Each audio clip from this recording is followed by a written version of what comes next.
Trevor Islam is back. Trevor ইসলামকে সেটা আপনারা সবাই এখন কম বেশি জেনে গেছেন, এবং বাংলাদেশের নাম্বার 9 পজিশনে ট্রেভর ইসলাম কি ভয়ঙ্কর হতে পারে, একটা গোল মেশিন বটে। তো আপনাদের মধ্যে সবাই হয়তো বা জানেন যে তারা বাফুফের হ্যাং ট্যাং এর কথাবার্তায় আসছে, কিন্তু না ভাই, হামজার কলে তিনি চলে আসছে, এবং হামজা কোন ধরনের লেভেলের প্লেয়ার সেটা আপনারা কম বেশি সবাই জানেন। এবং হামজা প্রথম থেকে শুরু করছে, তারপর সামিদ, তারপর ফাহমিদুল, তারপরে আরো যারা যারা আছে প্রবাসী, তারা সবাই মিলিত হয়েছে এবং বাংলাদেশকে তারা নিয়ে যেতে চায় একদমই বিশ্বকাপের মঞ্চে। তো বিশ্বকাপের মঞ্চে যেতে আমাদের ট্রেভর ইসলামকে বড্ড বেশি প্রয়োজন।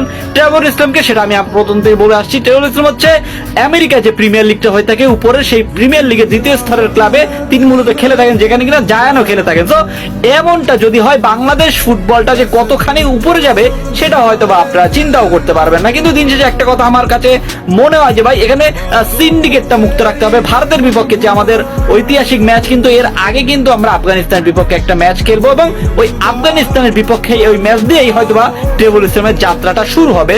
সেক্ষেত্রে বড় বাধাও হতে পারে এই ঠিক এই বাফুফে সংগঠনটাই। বাফুফে যদি চায়, তারা কিন্তু ইচ্ছা করলে এই ট্রেভরকে নিবে না, কিন্তু তার পরিবর্তে নিবে কাকে? মোরসালিনকে। এবং তারা চায়ও যে মোরসালিন যেন বাংলাদেশ ফুটবলে অ্যাটলিস্ট থেকে যায়, এবং বাংলাদেশ ফুটবলের ক্ষেত্রে এবং বাংলাদেশের ফুটবলের ডেভেলপের ক্ষেত্রে, মানে ডেভেলপের ক্ষেত্রে তারা চায় যে মোরসালিন খেলুক, ওই ট্রেভর ইসলামকে সেটা তার দেখার বিষয় না।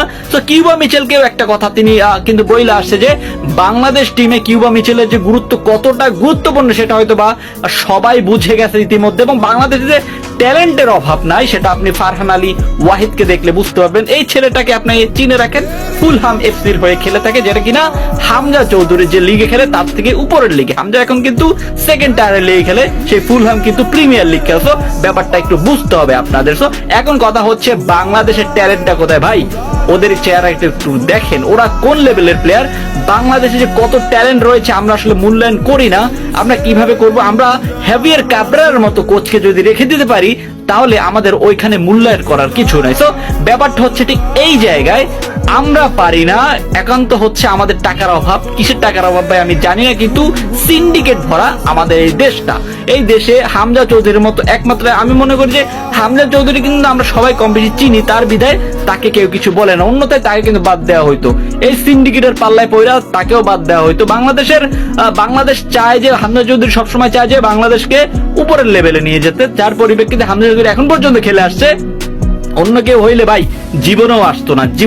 আপনি ধরে রাখেন, বাংলাদেশের যে অবস্থা সিন্ডিকেটে ভরা, সেখানে হামজা চৌধুরীর মতো লোক জীবনেও আসতো না, শুধুমাত্র দেশের টানে আসছে। তো আপনি কি মনে করেন বাংলাদেশ টিম কেমন হইতে পারে? বাংলাদেশ টিম মূলত আমি একটা সবসময় বলে আসছি যে এই একাদশটা যদি মাঠে নামে, কোনো বিশ্বের কোনো দল, বিশ্বের বলবো না, এশিয়ার কোনো দল হারাতে পারবে কিনা আমার সন্দেহ হয়। কেননা এই টিমটা বড্ড বেশি চ্যালেঞ্জিং টিম হতে পারে। এবং বাংলাদেশের সাথে রয়েছে ভারতের সাথে, এবং এর আগে আমরা আফগানিস্তানের বিপক্ষে খেলবো। তো এই আফগানিস্তান এবং ভারতের ম্যাচের আগে কোন কোন প্লেয়ারকে আনা উচিত, এবং জিকোকে কি আনা উচিত কিনা একটু জলদি কমেন্ট করে জান। তো জিকোকে চান কিনা এই ভারত ম্যাচে প্লিজ কমেন্ট করে জানান, এবং সিন্ডিকেট মুক্ত চান কিনা প্লিজ কমেন্ট করে জানান। ধন্যবাদ।